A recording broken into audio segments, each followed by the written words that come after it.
Hey everyone, welcome to Fighting Over the Card Catalog, a snarky look back on young adult novels of the 80s and 90s. I'm Jess. I'm Steven, and I'm here to make my wife happy. We're taking a journey to find out how many terrible and hopefully some not so terrible books from my youth I can get my husband to read before he reconsiders this whole marriage. Hi. Hi. What's up, you cool babysitters? Can't even deal with you. So this is coming out Wednesday, April 24th, which is Administrative Professionals Day. So happy Administration Professionals Day, everyone. That's why I chose our book for this week to feature our very favorite secretary, Mary Ann Spear. Okay. I see what I did there? Mm-hmm. So this week we read Mary Ann Saves the Day, number 4 of the Babysitters Club, published in 1987. Tell us about it. Need a babysitter? Save time, call the Babysitters Club and reach 4 experienced babysitters. Christy Thomas, President, Claudia Kishi, Vice President, Mary Ann Spear, Secretary, and Stacy McGill, Treasurer. Mary Ann has never been a leader of the Babysitters Club. She's left that up to Christy, or Claudia, or Stacy. But now there's a big fight among the 4 friends, and Mary Ann doesn't have them to depend on anymore. It's bad enough when she's left alone at the lunch table at school, but when she has to babysit a sick child without any help from the club members, Mary Ann knows it's time to take charge. The Babysitters Club is going to fall apart unless somebody does something fast. Maybe it's time for Mary Ann to step in and save the day! Exclamation point. I enjoyed that. Thank you.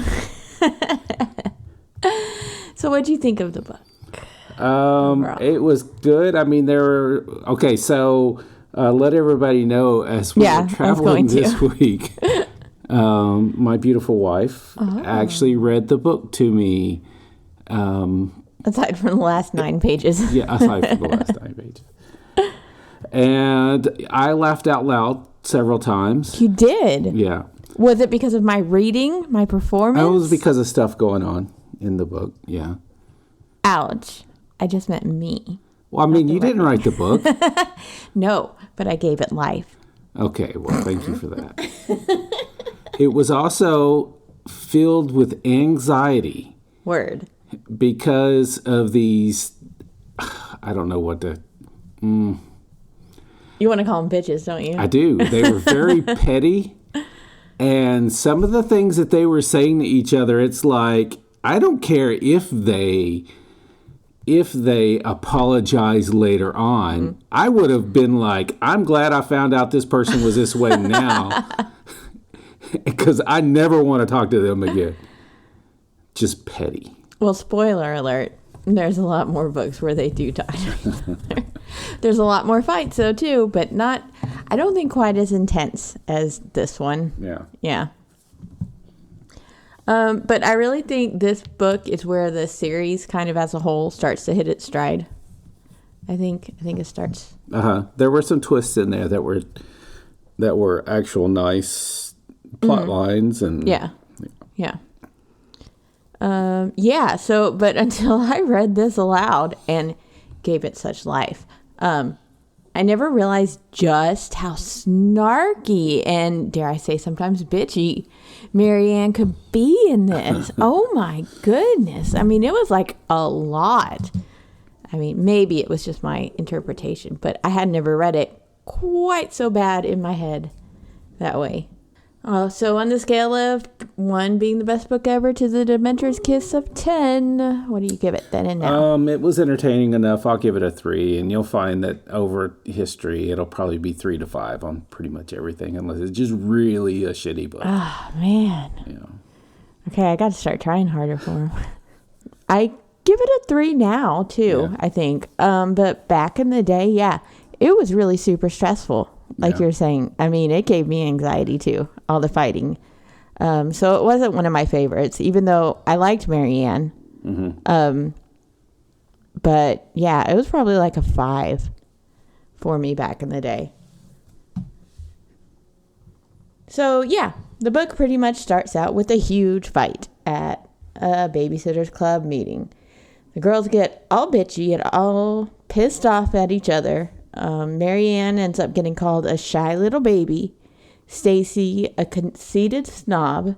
Claudia, a stuck-up job hog. And Christy, the biggest, bossiest know-it-all in the world. Way to throw down. Oh. I mean, it's a little harsh, but none of them are exactly wrong. Right. But it's almost like if somebody were to like pinch you on the butt and you turn around and punch them right in the face, how they respond. A stranger? No, or let's just say a small pinch on your arm. Okay. Like a friendly pinch. Okay. Or I guess they meant to hurt each other at the time, so maybe like a medium pinch. But then instead you punch the person right in the face. Right. Yeah, they were major punches in the face to be yelled at from your supposed best friends. The best friends you'll ever have. But it wasn't only that, it was like what they did afterwards, you know. Oh, yes. It was like vindictive. Yeah, it was. I mean, they're 12-year-olds, so middle school, man, it's fucking harsh. Mary Ann has to act all normal when she gets home because this is our first real interaction with her very strict father, Richard. So they have dinner every night at the exact same time. And Mary Ann and her father pray before every meal at this point. It's one of the very few references to religion in the Babysitters Club until later when we get a Jewish member. That's way, way, way down the line. Richard asks God to watch over her mother, who's called Abigail in the print edition of it, but Alma in the ebook and in the Babysitters Club wiki. So apparently it's Alma, but she got Abigail in there. But Mary Ann thinks this is a bit much to pray about her mother every meal. It's like, damn, Mary Ann, give your dad the small comfort. But the next day at school, Mary Ann's feeling like a hell of a loser because she has no one to sit with at lunch. But appearing like a California angel is Dawn Schaefer, a new girl at school.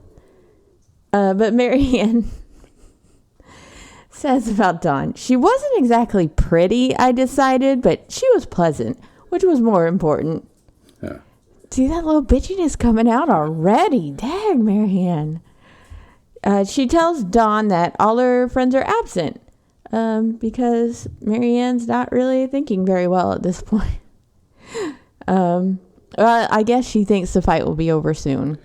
Yeah. And maybe she won't need to talk to Dawn, or I don't know. But, you know, Dawn's the one who keeps believing it for the next month. Right. So. Yeah, I mean, like the next day she asks, are your friends still out today? Yeah. And yeah, but then she doesn't say anything else the rest of the time. No. So I'd be like, is there a pandemic going around or something? Well, my assumption I would have guessed would have been that, oh, maybe she's just not very popular herself. So yeah. So she was trying to pretend that she had friends. Yeah. Yeah, that makes more sense. So they eat lunch together, like you said, if continuing on for a few days until Dawn asked Mary Ann to go over to her super awesome 1795 farmhouse. It itself becomes a big deal a bit later on. It's like a hella awesome house. And they have like this totes amazing time. And they're on their way to being besties already. So that's really good because right after her visit to Dawn's, Mary Ann goes to the first meeting after their fight, and it's pretty much a disaster. Christy doesn't even freaking show up. They talk to her mom, and she's like, oh, no, she's over at the Shillabers' house. Their other friends. Who, explains like, okay, so at the first lunch, she walks in and she sees Stacy and Claudia are not sitting together. And then she looks over the table where she usually sits with Christy and these twins. And Christy and the twins are there, and they have removed the fourth seat from the table. And when Christy catches her eye, she leans in conspiratorially and starts saying stuff to the other girls. Yeah.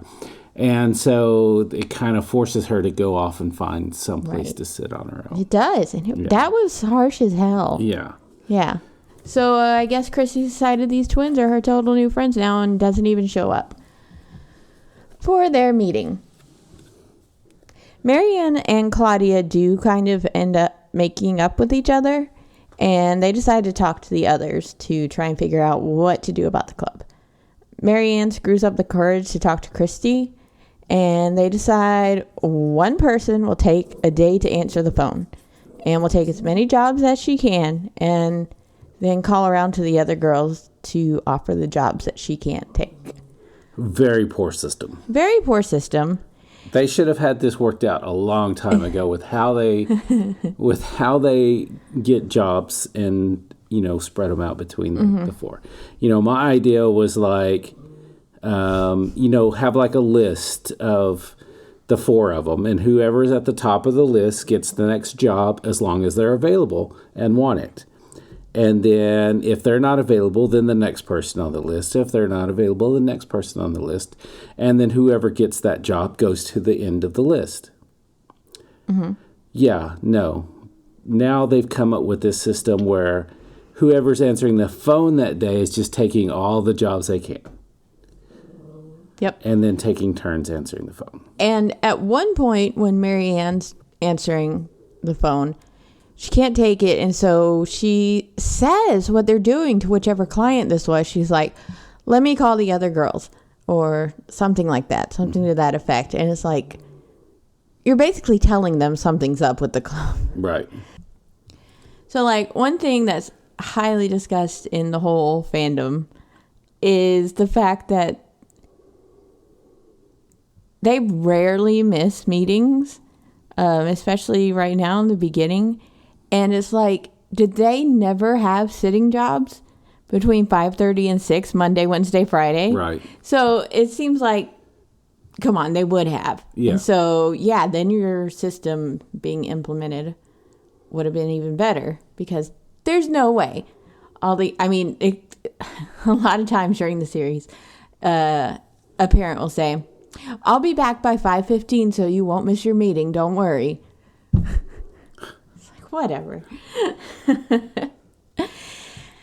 Anyway, Marianne sits for Convenient writing. Very convenient writing. Marianne sits for Jenny Prezioso, and she's not nearly the brat everyone in the fandom claims she is. People hate this little girl. Yes, she comes up a lot more. This is like a new client. Yeah, Jenny Prezioso. It's mainly her mom that's the horrible brat. Yeah, but you have to understand that I've been around a lot of kids like this whose parents are like that. Right. And they end up getting the characteristics of their parents. Feel entitled and look down on everybody else. And expect everyone to cater to them no matter how much of a brat they are. Right. But, at this point, at least she just comes off like a normal 3-year-old to me. Yeah. She's 3. Yeah. God forbid. Outside of babysitting, Marianne has become very frustrated with her father's rules, especially not being allowed to sit as late as the other girls. So she tries to talk to him about it, but she's kind of flustered and just ends up whining quite a bit, which does not go over well. He gets pretty mad at her because she does sound pretty ungrateful and horrible. It's not only the sitting hours, but the keeping her hair in braids all the time. Yeah, and my comment was that she just needs to start acting out like a lot right now. Oh, yeah. And say, Dad, you drove me to this. I learned it from you, Dad. She was not being unreasonable. Here's the thing she was asking for. Right. Okay. She wanted an extra hour to stay out on babysitting jobs on the weekend. And half an hour on weeknights. And half an hour on weeknights. Which is nothing.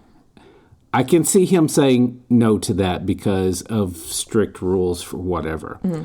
She also asked to take her hair out of braids. Yeah.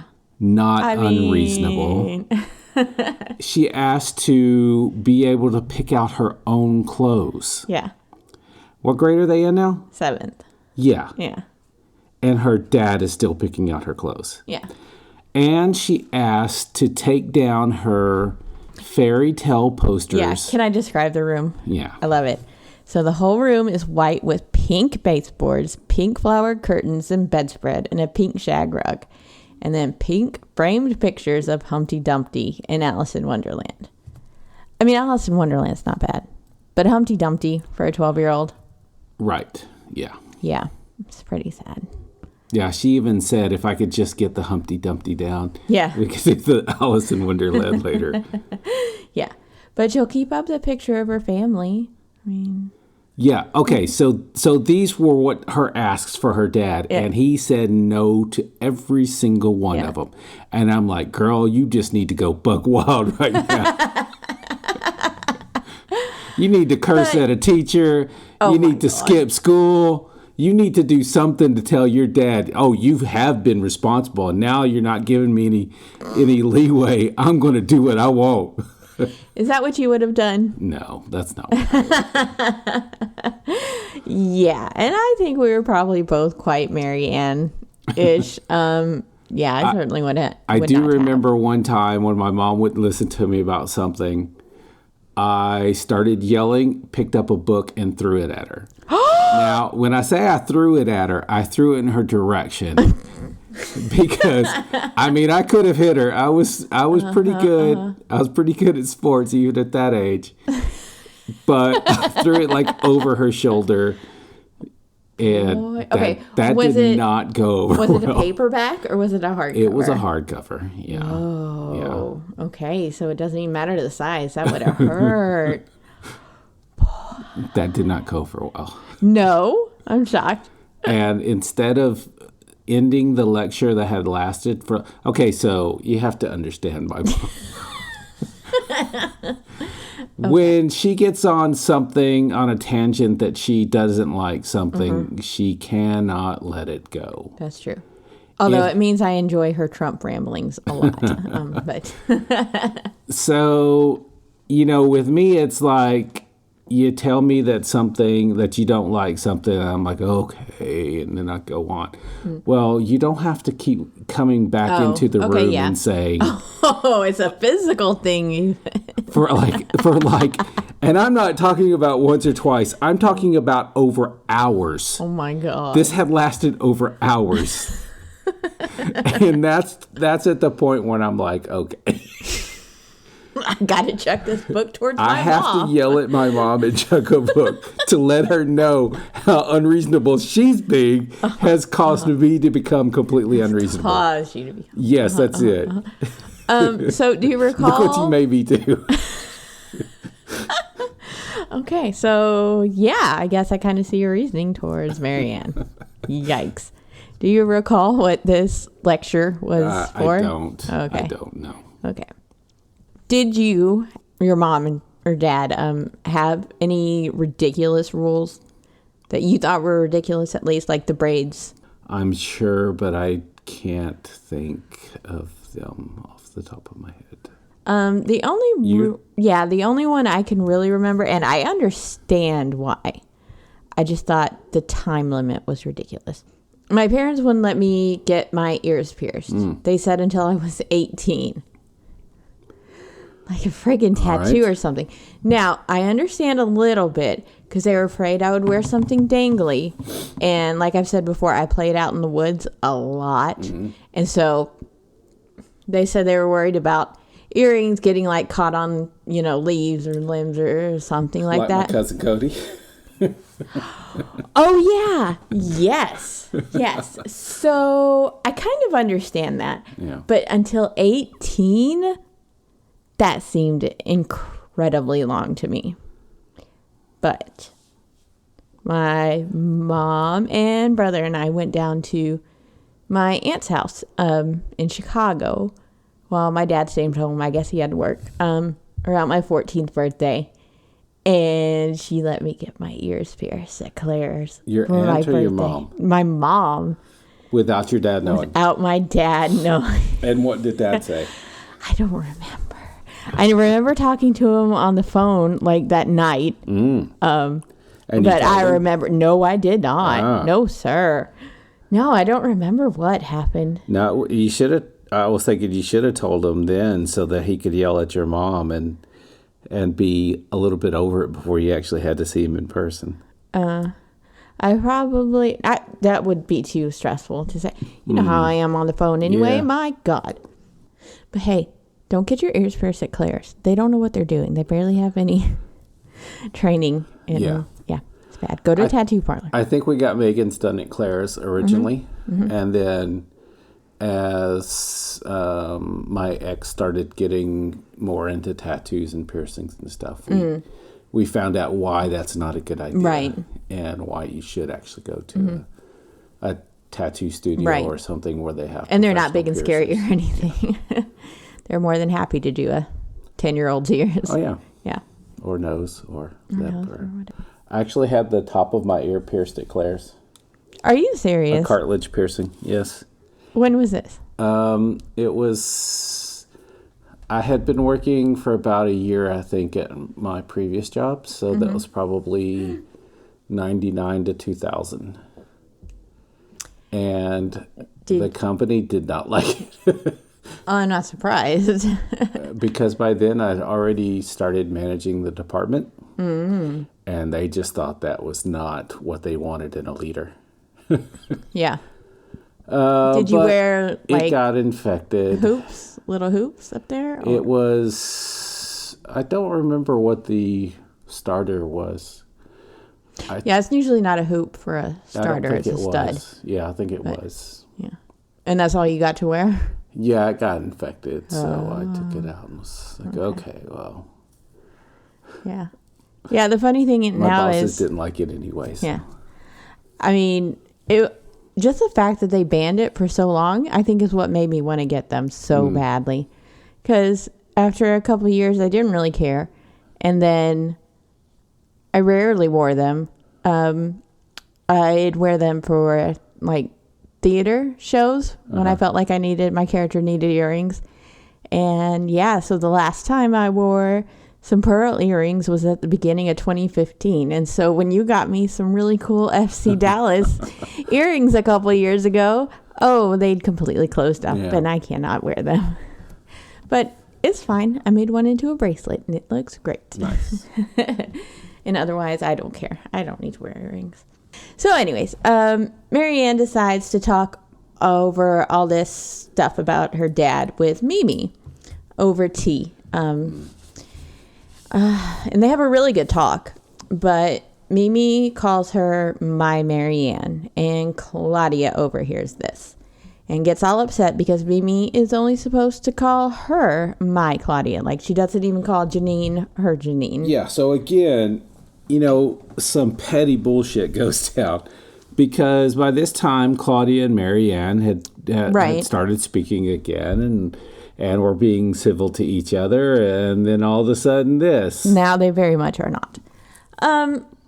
I get Claudia's hurt over it, but it's not Marianne's fault. Yeah. She had her special thing with her grandma. So, right. I understand why she's upset, but... Yeah. Yeah. And, she does get mad at Mimi, too. Yeah. But at this time, how long we don't know how long her mom had been dead. And Mimi had basically she died when she was like a year and a half or something. But Mimi had basically become her surrogate mother. Yeah. Just as when she was a baby. So, yeah. She never knew her. And I guess that's why she doesn't make why she thinks it's a big deal over praying over her mother. Because she doesn't remember her. Even though, trust, whenever Mother's Day comes up later, she guilt trips everybody. Oh, anyways. Yeah, okay. But anyways, yeah. So I mean, now, it should have been a simple talk to Claudia about, you just have to understand, you are my special girl. You're always Right. my special girl. But she has no mother, and so I want her to feel special. Right. She's not as special as you to No. me. no, but we were But having a moment. But I want her to feel like she can come and talk to me when she needs Yeah. to. Yeah, especially when it's something about her father, and so she literally has no adult. But to it talk should have to. been as simple as that, and then Should've. Claudia's like, okay, whatever. But no, she lost her shit. Yeah. I could not imagine yelling at my grandmother like either one like that. Oh my goodness. So, anyways, they are not speaking. No, once again, nobody in the club is speaking to each other. But guess what? Marianne and Christy have to sit together for the Pikes because all 8 kids are there, so they need 2 sitters. And they do end up getting through the entire job without speaking just to each other. They get around by speaking like through the kids who like with the game at telephone, and then just repeating everything to everybody. They think it's all sorts of fun. So yeah, it could have been really bad though. Dawn and Marianne wonder if Dawn's mom and Marianne's dad knew each other in high school. So they go through Richard's yearbooks, and it turns out, they very much did. I mean, it's some sickeningly sweet This was shit. a bit of a twist. They were like figuring out first they were like, which school did they go to? And they both went to the same school. And my dad's 42, and... And she's like, oh, well, that's my mom's age. So they probably did go to school with each other. What? And then they were like, got out a photo, not a photo album, a yearbook. And was looking through and found whose picture first? Her dad's. Her dad's. And her dad had, so it was reading like these little captions underneath, and a lot of it was just silly nonsense or whatever. Inside jokes, yeah. And her dad said something about it had these initials, and then it said SEP. And it had like a poem, a portion of a poem. Yeah.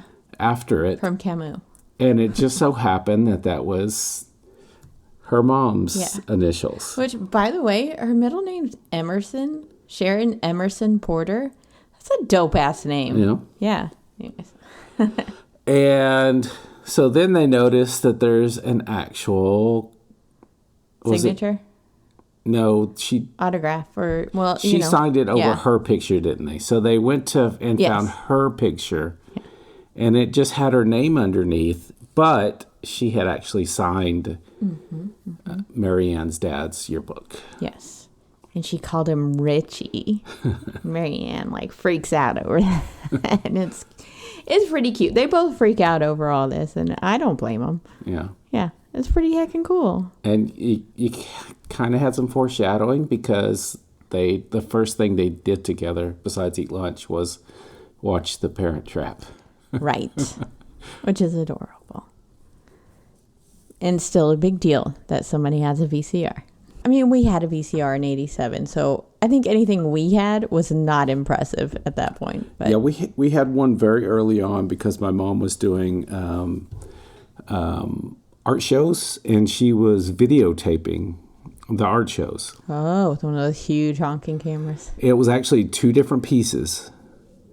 The VCR was 2 different pieces. Oh, okay. One of them was the cassette carrier, and you could put it on a strap and put it around your shoulder and hook it into a video camera so that you could video directly to that.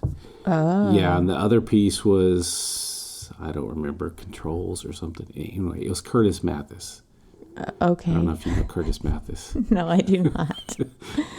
There used to be a Curtis Mathis in Palestine, and they sold big giant TV. We had this big giant TV cabinet with like a record player and cassette and 8-track and radio on it and TV built in. Wow, that thing must have been heavy as fuck. Yeah, and okay. So they got that when I was probably around 7 years old. Mm-hmm. And my mom, 81? My mom still had it, and was still taking it from house to house, probably in 90. Oh, probably later than that. Probably around 2002 before she finally decided to not take it anywhere else. She moved a lot during that time. Yes, and she my would take God. that cabinet with her everywhere. Ooh. Oh, okay. So I'm reading some shit on this Curtis Mathis stuff. So it was initially based in Garland, Texas. And it manufactured its own brand of televisions in Athens, Texas, until July 31st, 1982. I was 11 days old. Wow. 10 years later, it filed for bankruptcy. And reorganization, which allowed it to stay in business and use future earnings to pay off creditors. The company is now based in Frisco, Texas. It's still a company. Apparently so. Wow. Yeah. Known for its commercials touting its televisions as the most expensive television set in America and darn well worth it. Oh, man. Okay. All right. That was fun. All right. So now we get into the real drama. Mary Ann sits for Jenny again, and she ends up getting sick. She has a 104-degree fever. Now, I know really high fevers are, like, more common in little kids, but still, that's, like, a really high number. Yeah. Yeah. I was always told if it was 103 or more that you need to take them to the emergency room. Yeah. So Mary Ann tries calling all sorts of people, Jenny's doctor, her dad, the gym where her parents are going to see a basketball game. And no, she doesn't get any answers. Can we talk about that for just a second? Yes, let's. So when she goes over to what's their name? Prezioso. The Prezioso's house, her mom answers the door in this black cocktail dress. And then because she's Mrs. fucking Prezioso. And then she proceeds to tell Mary Ann that they're going to a basketball game. Uh-huh. Her husband's in alumni. A black cocktail dress. Yes. Now, that is a bougie move if I've ever heard of it. She's a bougie lady. And I mean, this is mid-'80s. This was like some sort of, not just some little black dress, but some like something with like angles and shit. Shoulder pads. Yeah. But Mr. Prezioso, for once, dresses how he wants to. He's wearing a polo shirt and jeans, I think. And I'm really proud of him because this is his old school. They're meeting friends. Right. They're going to this game. And I'm like, good job, Mr. P. So, anyways, but she can't reach anybody on this. I mean, they left her a good list of emergency numbers because they were going an hour away. Couldn't reach her doctor, couldn't reach the neighbors, couldn't reach her dad. Yeah. Couldn't reach, she did reach the new girl. Yes. Yeah, she ends up calling Dawn. And she comes right over. But not Dawn's mom. No, because Dawn's mom isn't home. Yeah. Yeah. So, no adults. No adults whatsoever. And all of Stony Brook, apparently. But Dawn comes over. And she's a big help to Mary Ann. She tells Mary Ann to call 911. Because they'll at least be able to tell her what she should do. There's one thing about that. Okay, so she calls the neighbors, but she never actually goes outside and looks to see if the neighbors are outside at their house. You're not wrong.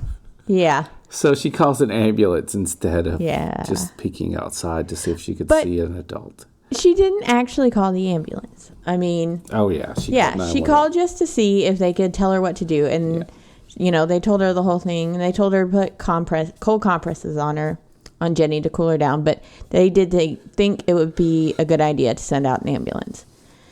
So they do. And all three of them go to the ER. She has Dawn call the gym where... Should I call it stadium or something? It sounds silly to call it the gym. The gym where the game's being held, and instead of having the Preziosos call when they get there, to just turn around and come to the ER. Which, I hope she left a couple more details than just your kid's at the ER. Hey, you're an hour away.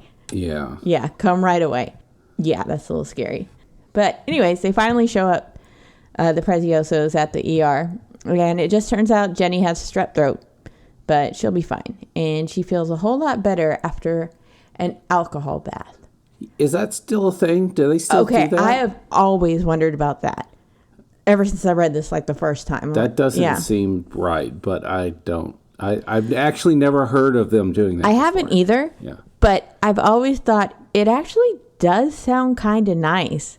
Because if it's cool and it kind of evaporates off your skin, I've always thought it sounded like something nice. Yeah, but does that, I don't know. Does it decrease your internal temperature?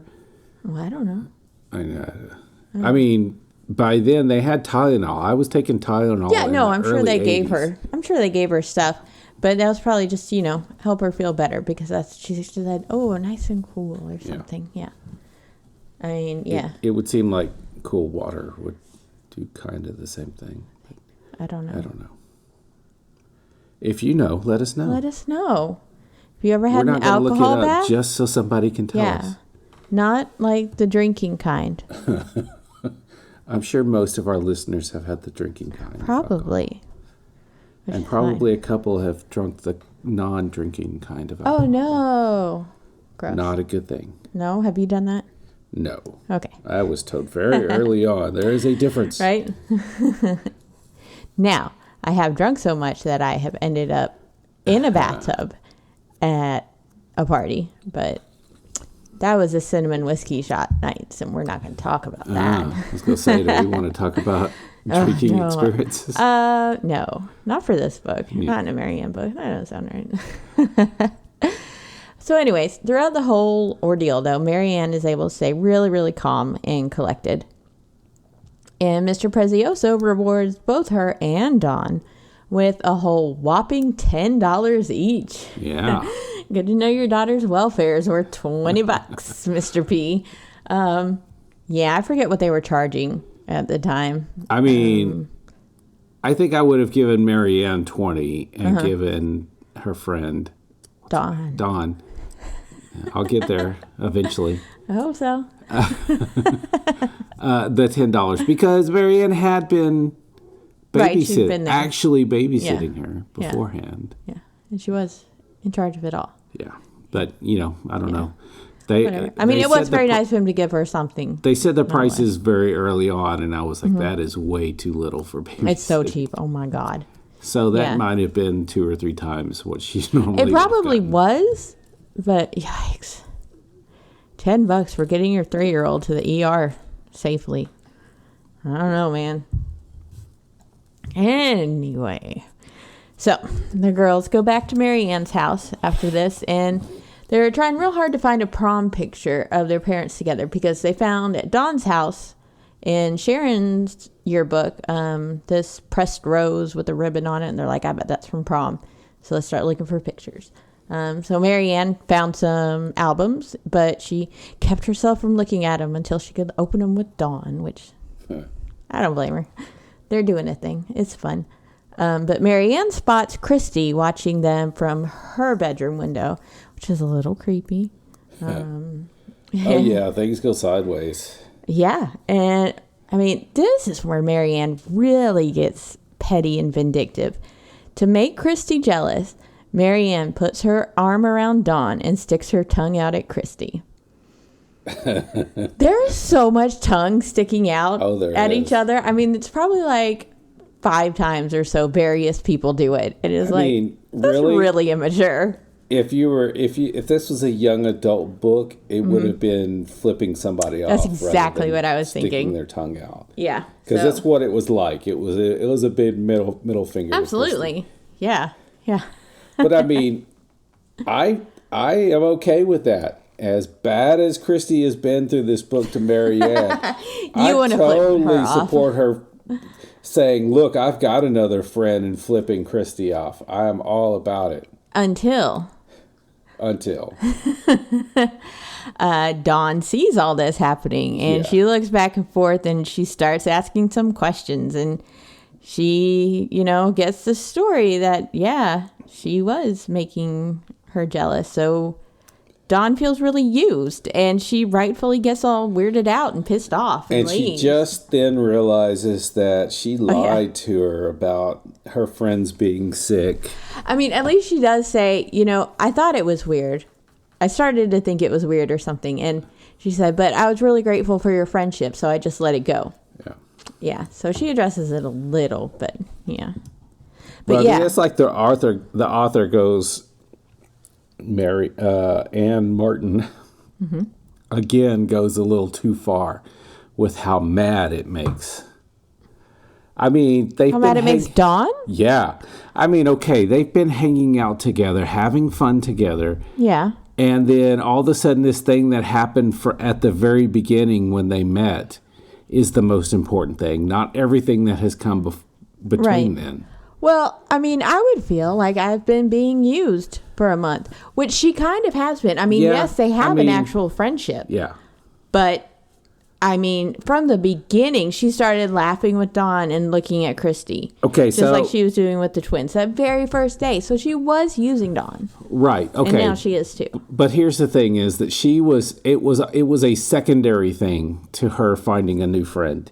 It was like, I was genuinely having fun laughing with Dawn. I look over, I see that Christy is looking at us, and then it enters my mind, oh yeah, this could make her jealous. Right.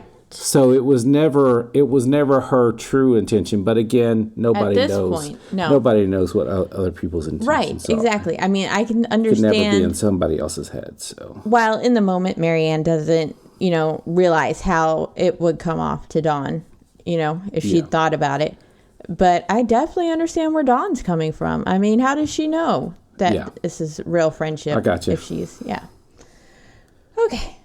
So, anyways, she goes off and leaves, and now Marianne, again, has no friends. But that evening, Mr. Prezioso, or Mrs. Prezioso, calls to give Marianne an update on Jenny. But Richard answers the phone, and so they end up telling him about what a good job Marianne did and how responsible she was. And so Richard finally sees how mature and responsible Marianne is becoming, and kind of just finally then realizes that, oh shit, she's 12. She's going to high school in a year and a half. Not really. She never gets there. But she dies 2 books from now. Sorry for the spoiler. And so they have a talk, and he relents to letting her sit later. And then she goes upstairs, and she's like, hold on, one more thing. Goes upstairs and brushes out her hair all nice. It's nice and wavy from the braids. And she comes back down, and she asks if, she looks nice and if she could maybe wear her hair that way. And now he's all totally guilt-tripped and stuff, and it's great. And, now she has to maybe try not to push it too far. Just take down Humpty Dumpty. See, that kind of doesn't seem real to me either, because it seems like there's this cognitive dissonance thing where people don't want to admit they're wrong even when they're faced with the facts. Mm-hmm. So it seems to me like if he was faced with this fact, it would be like, okay, I'm giving in to one thing. Oh, yeah. Yeah, but everything else, no, that's too far. Yeah. Well, I mean, her whole thing was, she had started to figure out that, maybe she hadn't been showing him how responsible she was. Right. Now, as a 12-year-old. And so she was like, okay, I need to start showing him. And this Jenny situation came up and showed him that. So, yeah, it makes sense for the staying out a bit later to sit. But, I mean, I don't know what responsibility has to do with braids or pictures on the wall. Yeah. I mean, he tries to explain that, he's been raising this, his daughter alone for 11 years now. And so he's just trying to look as responsible himself as possible. And I guess he's thinking, he wants her to look nice and neat. And braids are a nice and neat thing. So they both look respectable, I guess, to other people. Because, I can see him worrying about, looking. I can't say when my daughter got to about that age, I would suggest clothes. And she just would not have it. So No, most tall girls wouldn't from anybody. her tastes were parent. just not the same as the parents. Yeah. And to me, I'd be like, oh, but she looks so nice in that. Uh-huh. No, that just wasn't a thing. No. Did you ever think to do opposite? Like, say she looks great in something that you don't really like? No, I don't think so. Okay. No, I mean, because even when she was picking out her own clothes, even if I didn't think it was the best clothes, I mean, it was still okay. Yeah. It just wasn't what I would have picked out. Yeah. But you let her be herself. Yeah. Yeah. Great job. So Marianne writes Dawn a note apologizing, and they make up. It's like real fucking easy. See? She also slips an apology note into Christy's locker. And then that afternoon, ooh, y'all, Mrs. Newton has asked all 4 of the girls to come help out at Jamie's 4th birthday party. There are 16 4-year-olds. Let's just start there. What? And none of the parents stay? What? 4-year-olds? 4-year-olds. I mean, 3 and 4-year-olds probably. Okay, I had about that many when when Aaron was maybe 10.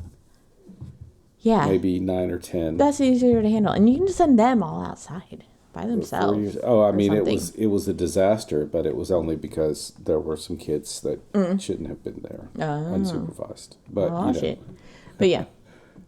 And so, I mean, I'm glad she asked the girls to all come, but I'm just wondering about the other parents. It's like, really? Yeah, at 4-year-olds, you do not leave just kids with other people. No. I'd feel I mean, just aside from any safety or anything like that, I'd feel fucking guilty leaving, not only my kid, but then this, leaving this mom with all these other 4-year-olds. We had a friend couple that lived on base with us who would have their kid birthday parties, but they would also gear it toward the adults as well. Like they would have beer and margaritas and stuff and have yes, that's always, and it was always okay, you could drink but be responsible, there are kids here, we're not taking shots and things like that. But we've done shots at kids' birthday party. but let's be let's have fun ourselves as well, while we're having to watch these hooligans. Okay, one other little thing before we get into it. So they're all these 16 4-year-olds are dressed up in their party clothes. Now, were in your time of being little and going to birthday parties, were y'all still dressing up for birthday parties, or is this something Anna Martin has like a holdover from the 50s, 60s? Yeah, I think that's one of the things that she... I don't know if she's had kids. I don't know anything about her. Oh, we'll read her autobiography later. But most likely it is something that is a holdover from her childhood. So you never did that even in like the mid-late 70s? No, I mean, you were expected to play. I mean, I would think that our parents probably put us in a decent shirt, a good shirt. Oh, and a good pair of pants. Yeah, but it always sounds like corduroys or whatever, but hell yeah, not dress pants and a shirt with a tie or anything like that. I mean, like 50s, 60s, you'd always see kids at parties and like, well, I mean, they dress more formally than anyway, like they were going to church. Yeah. And so I knew definitely by the time this book was published, we were not doing that. No. But okay. Anyways. 16 kids in party clothes and the 4 fighting babysitters. They fight over who gets to go check on baby Lucy upstairs. And I mean, they like start fighting each other up the stairs until Mrs. Newton stops them. Yeah, that was Miss Newton's first clue something was going on. And then to show just how freaking mature she is. You're lucky your dad didn't find out about this, Marianne. Marianne is pouring juice for the kids. And Before that. About where they sit? As they were doing the pin the tail on the donkey, Oh, yeah. Christy intentionally Oh, yeah. steps on Mary Ann's foot. And then when Mary Ann is like, what, what's happening? She's like, oh, I'm sorry. Were you in the way? No, your foot was in my way or something. Yeah. Petty And getting physical. Yeah. Yeah. Causing physical pain because she didn't like that she found another friend and was... Yeah. I mean, wow. Yeah. So I completely agree with what You Mary Ann understand did. this? Okay, what Mary Ann does is she's pouring juice and she just keeps pouring. So it goes into Christy's lap. I'm sorry. I don't care how shitty Christy's been. I mean, that's bad. But you are doing this in someone else's house. You are making a mess with punch in someone who is paying you, your employer's house, their own personal house. And you're making this kind of a mess on purpose? Right. Ooh, girl. No, I mean, she should have just spilled some on her shirt, right down her shirt or something. Yeah. But yeah, just into her lap and it goes everywhere. And it's like, what are you doing? Horrifying. But then Stacey and Claudia join in. You think they're helping clean up. But so somebody then they starts end wiping it up and then... throwing wet napkins in each other's faces. Pushing them in each other's faces. It's like, whoa. And so, yeah, Mrs. Newton comes in. Poor Mrs. Newton with the cake. And obviously she is shocked by their behavior. But by the end of the party, it seems like she just forgets about it. I mean, I know she's got a lot going on. I was going to say, she does have a lot of other things to worry about with 16 4-year-olds. Right. And she just had a baby. Yeah. And I would never have hired them again. I'm sorry. This was ridiculous behavior. Yeah, I mean, I probably would have talked to their parents about it. I don't know what's going on with your kids, but this is what happened at the party. Yeah, because I don't know if I can hire them again, and unless you can figure out what's going on. Yeah, Mrs. Newton at least knows the people, Mary Ann's and Christy's and Claudia's families. Yeah, Anyways, after the party, Mary Ann realizes how badly they fucked up. And so she calls for an immediate meeting. She says they either need to make up or break up the club. So the girls decide to make up because, hey, guess what? No one can really remember what they were mad about or who they were mad at in the first place. No, Great there was some petty job. stuff going on. There's no way I could forget some of that stuff. Yeah. No. Forgive, maybe. I don't really forgive. Forgive, I could if they were. But to say you don't even remember why we were fighting. Mm-hmm. No, here's why we were fighting. Yeah, who said exactly what to me. Yep. And here's what you did afterwards. Yeah. Yeah. But anyways, they just laugh. And it's all great. Convenient writing there, Ann Martin. Yeah. So, anyways, Marianne asks if she can maybe have a party. And Richard says yes. And she's shocked. So she invites the Babysitters Club plus Dawn. Well, before that, Dawn calls. Marianne. Oh, yeah. Dawn calls Marianne and says she found a prom picture. And her mom was indeed wearing the rose. And she asked her mom. Oh, and she asked her mom. If she do. And her mom had like a look. Yeah. Sexy look. And then, so after they got off the phone, then Marianne talked to Richie about and asked if he knew somebody named Sharon Emerson Porter. Yes. And he got a look. Yeah. And he was like, dreamy. Indeed I did. And then she was like, were you friends? Knowing full well they went to prom together. And God lead him on. Yeah. Yeah. So, yeah. And he's like, I wonder whatever happened to her. And so she tells him. at Yes. least right then. Yeah. Oh, you know Dawn? That's her mom. Divorced now. She And he points out. says, I wonder what happened to her or Yeah. something. And Yeah. she's living in so-and-so now. Oh, did she get married? And divorced. Yeah. So when Dawn's mom drops her off for this party, she and Richard meet and they just kind of stare at each other for a Yeah, while. so like Mary Ann's in the kitchen and like she spills something and the doorbell rings. And so her dad goes to answer it while she's cleaning up and she just hears silence coming from the entryway. So she looks in and her dad is just standing at the door staring. At this beautiful vision at of Dawn's Sharon Emerson Porter.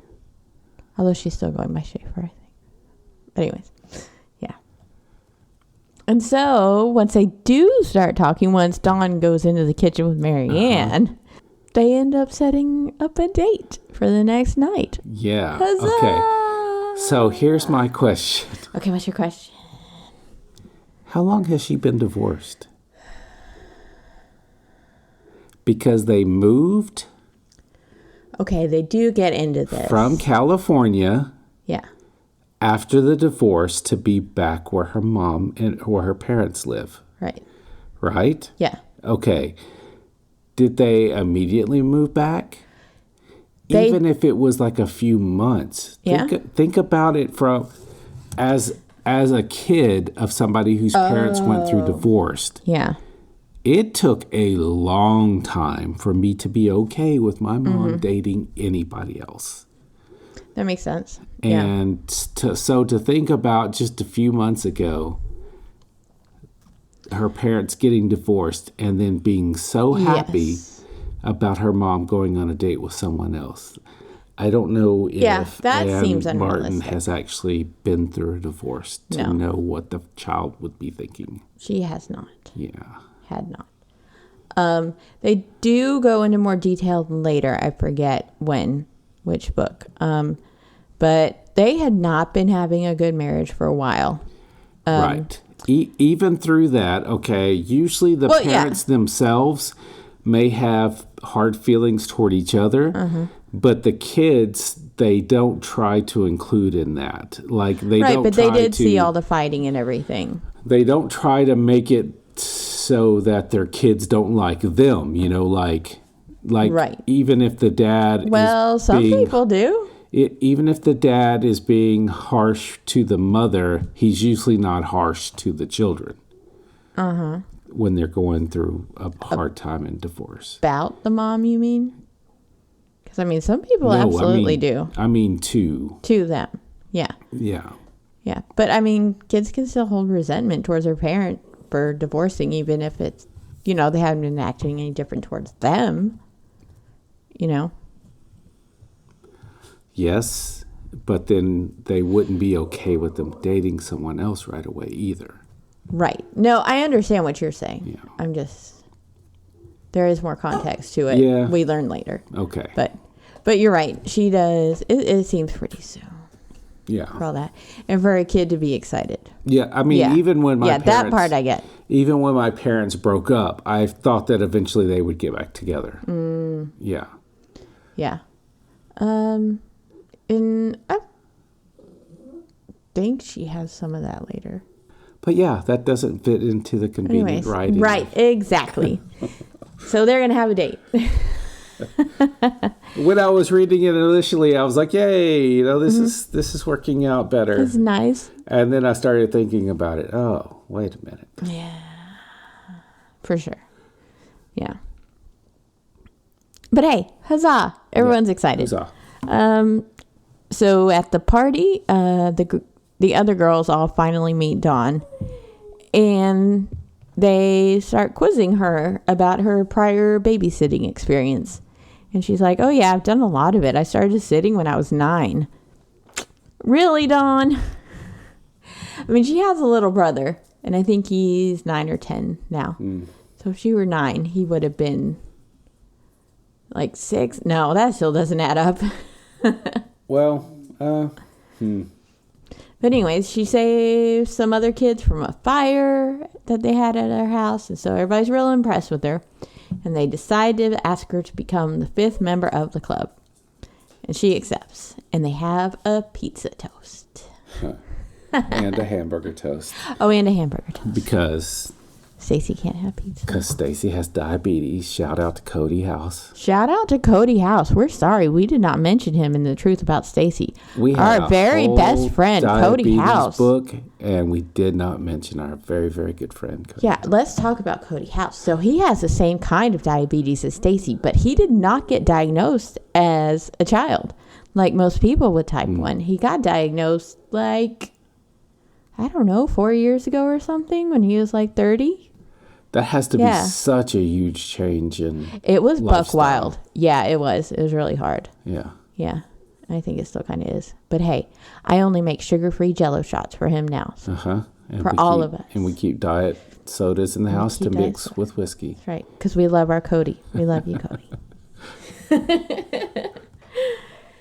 So you know what I don't love? What do you not love? Pejorative terms. Yeah. Yeah. So. Okay, so I will say that I have used this term. Mm-hmm. I have used this term to someone who had this condition. Mm-hmm. I did not know any better. I did not know any other terms. And you could say that in defense of a lot of people, but there are a lot of terms that people can use.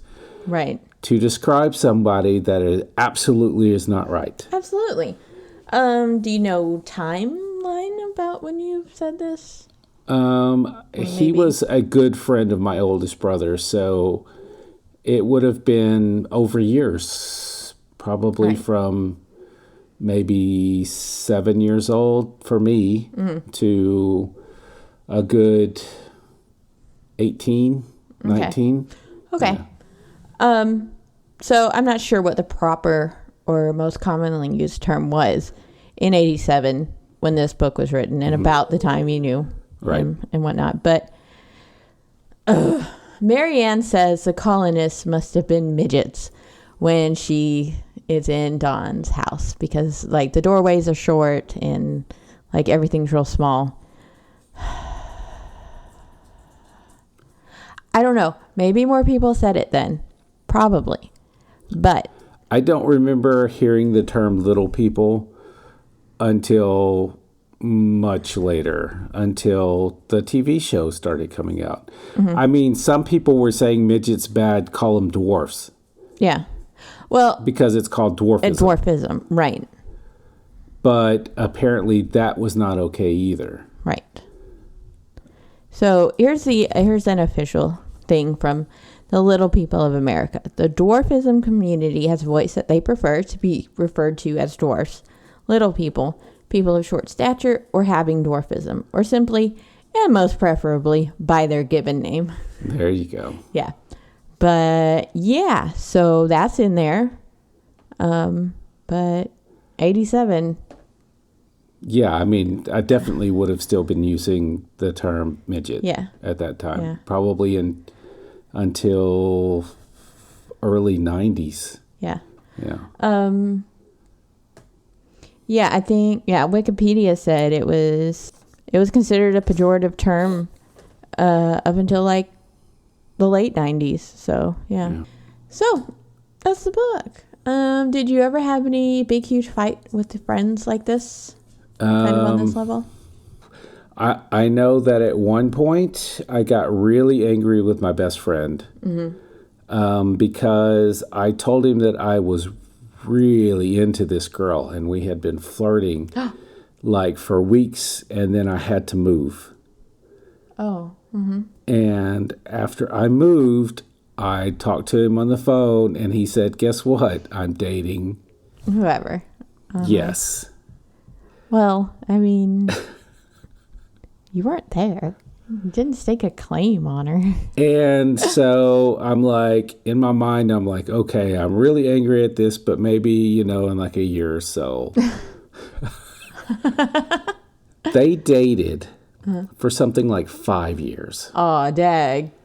And I mean, like, even in our high school senior year, they were still dating. And we were going to the lake. And she would go to the lake with them. Mm-hmm.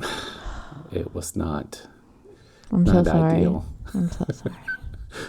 But you got over her, right? Yes. Yes.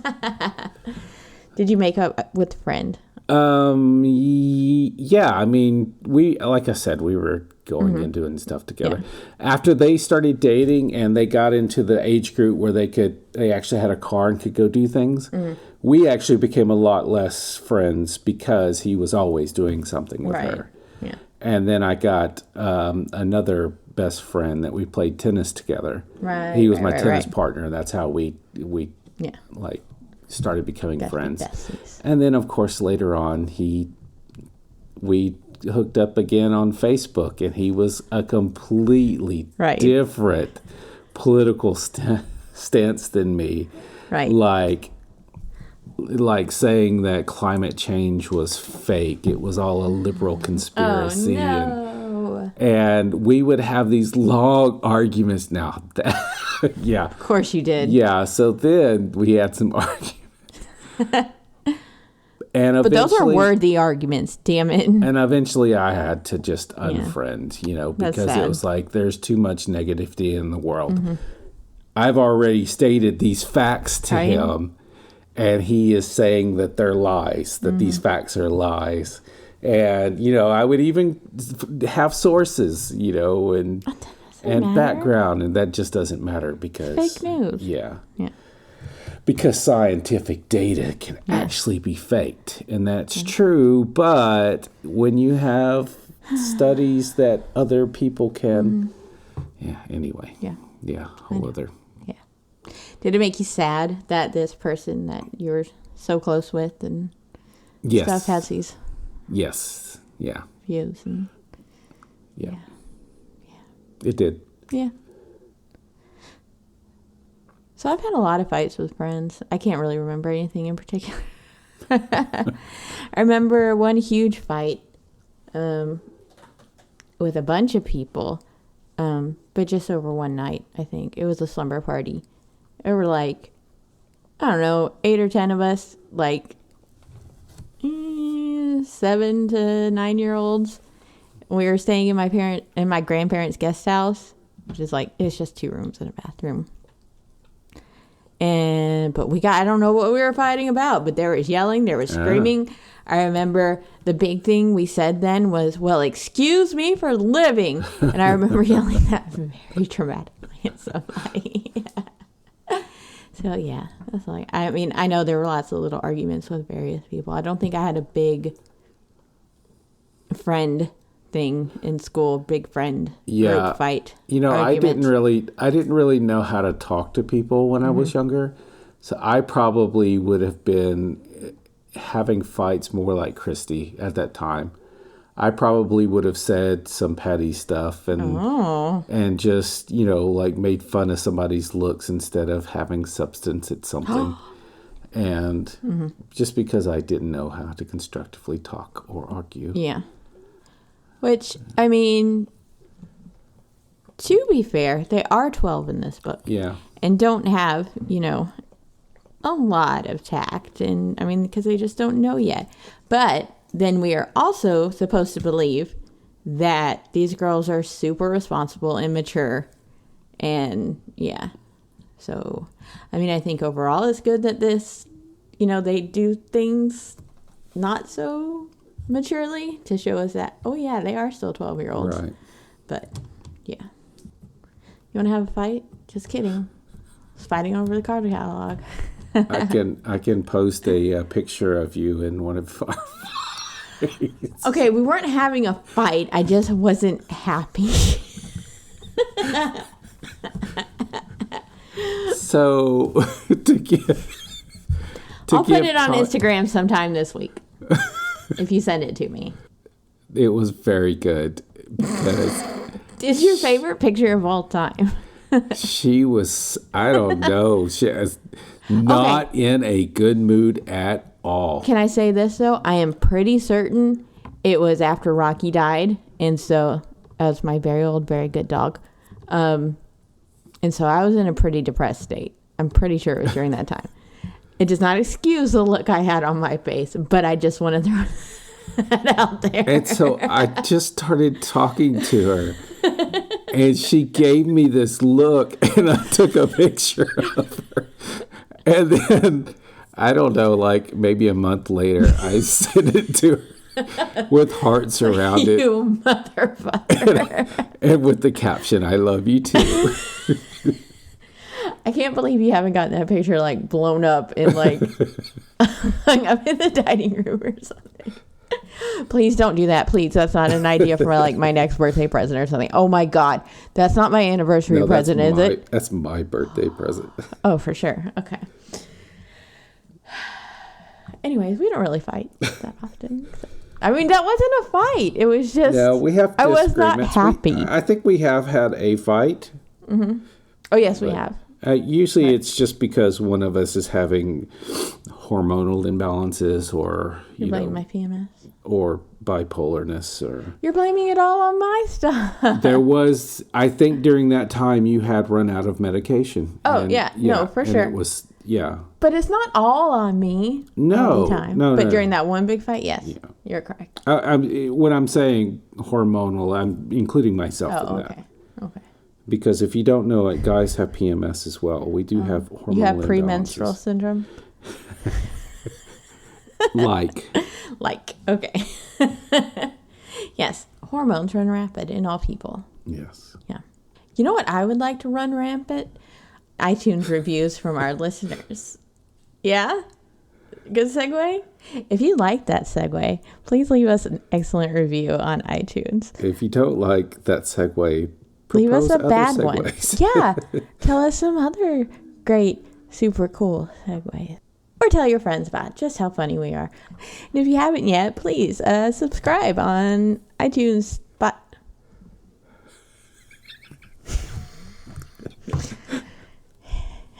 On that one, I was just taking a picture of you, and you didn't know why. I know. That one. Because I was taking a picture. Send me that one, too. That's when we were in Colorado. I can tell behind the background. Which was also in that very depressed period. So if you want to see these lovely pictures of me, please ask about it on our Facebook page, which is, or on Instagram, Fighting Over the Card Catalog, or tweet us on Twitter. Man, I'd love to talk to people on Twitter where we're at Card Catalog Pod. I guess I could give my personal one too. I'm very political on that one, but just digress on Twitter. You're on Twitter, but you don't really do anything. Yeah, I don't even check it, so. Anyways. No use in. No. But if you haven't, subscribe on iTunes, Spotify, Stitcher, Google Play, iHeartRadio, and all those good places. Or email us if you'd like at fightingoverthecardcatalog@gmail.com. Our next book is hopefully one you'll like. We're going to read the first book in this series, The Indian in the Cupboard. I loved this series, even though it's only 4 books, but it's not like 131. Like our beloved Babysitters, but anyway, so we'll see you back here for that next week. We're rereading the books of your childhood. So you don't have to. Bye, everybody. Bye-bye.